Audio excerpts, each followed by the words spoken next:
YouTube Nation and Dog Pound. I'm Unger to the Max. A salute to you. Congratulations to the Milwaukee Bucks on winning your first championship in 50 years. Now, this was not the Bucks' first appearance in the finals in 50 years, as they had advanced to the finals 3 years after winning the title in 1974. But they didn't come away with the gold. Now, this is interesting because the Milwaukee Bucks are in the Central Division along with the Indiana Pacers, Chicago Bulls, Detroit Pistons, and my favorite team in all of basketball, the Cleveland Cavaliers.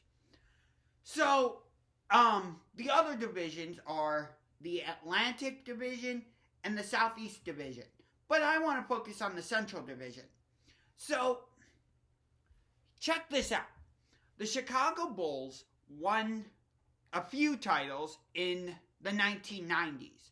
Then, the Detroit Pistons won a title in 2004. So, they won a title in the early 2000s. Then, we had the Cleveland Cavaliers advance to the finals in 2007, where we got swept by the San Antonio Spurs. And then, in 2016, we know what happened. The Golden State Warriors were up 3-1 in the series. And then LeBron James happened. Draymond Green got suspended. And the Cavaliers were able to come back from a 3-1 deficit to win the title.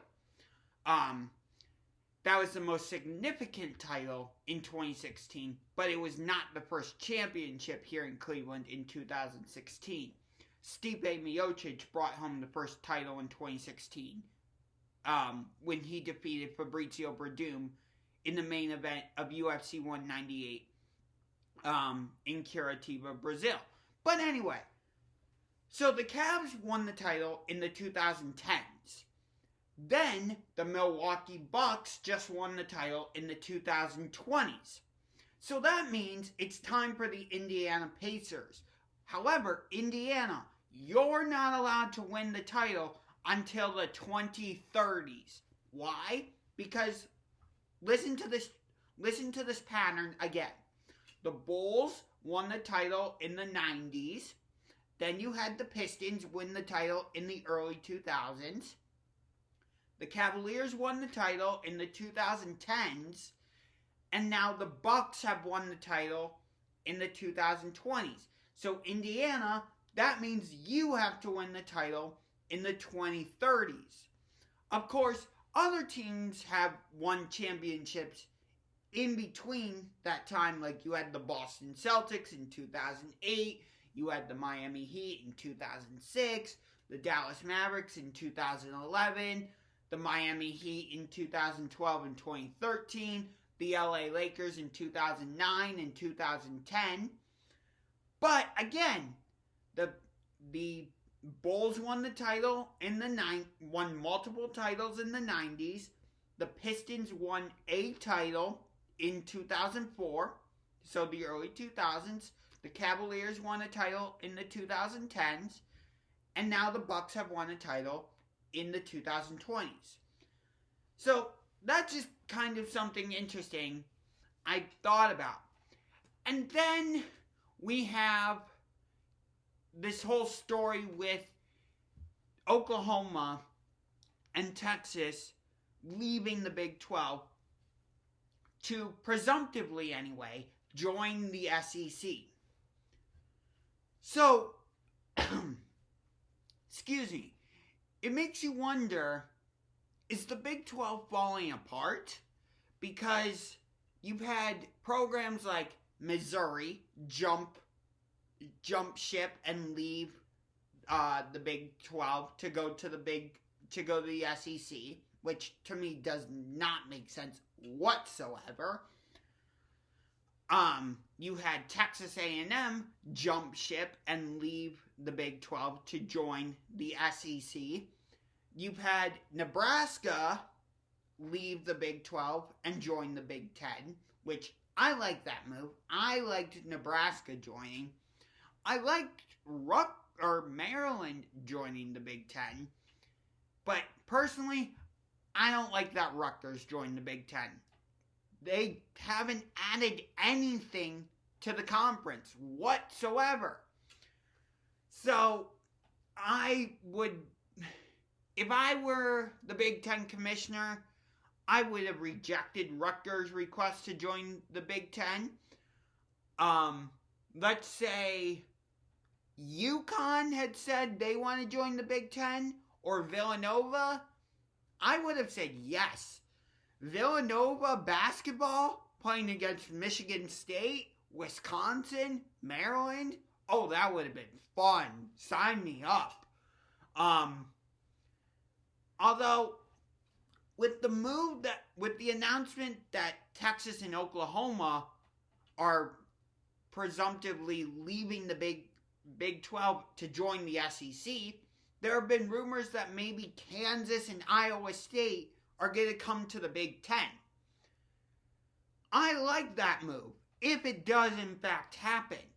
Could you imagine Kansas basketball playing against Wisconsin twice a season? Or Kansas playing Iowa? Kansas against Ohio State? Kansas against Michigan? Kansas against Maryland? Oh, that would be fun. Oh, I would eat that up for breakfast, lunch, and dinner. The only thing is, who would Baylor have left to challenge them in the Big 12? If Kansas, Iowa State both leave to join the Big 10, and then Texas and Oklahoma leave.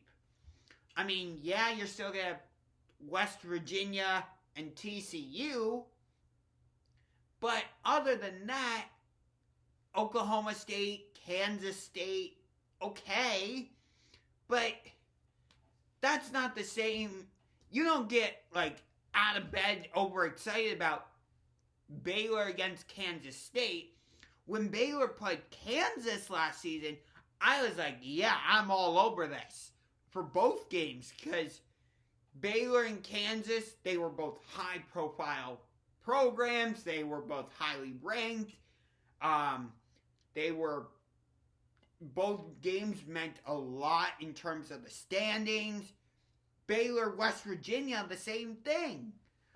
But I don't get like that for, Baylor against TCU, or Baylor against Kansas State, Baylor against Oklahoma State. Again, that's not a slap in. I'm not saying that as a slight towards Oklahoma State or TCU.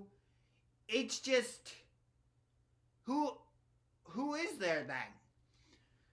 So, it's all just conceptual at this point. Nothing is finalized. We don't know for sure that Kansas or that Texas and Oklahoma are joining the SEC, but it seems like that's pretty inevitable at this point. I believe I heard today they decided not to renew their media rights with the Big 12, so it pretty much seems like they're out the door. And I think this is only the first domino to fall. I think the Big 12 is in deep, deep trouble. So that's going to do it for this video. Hope you enjoyed it. If you did, give that like button a punch to the face like a UFC player, and punch that subscribe button. Until next time, this is Unger to the Max, signing off. A salute to you.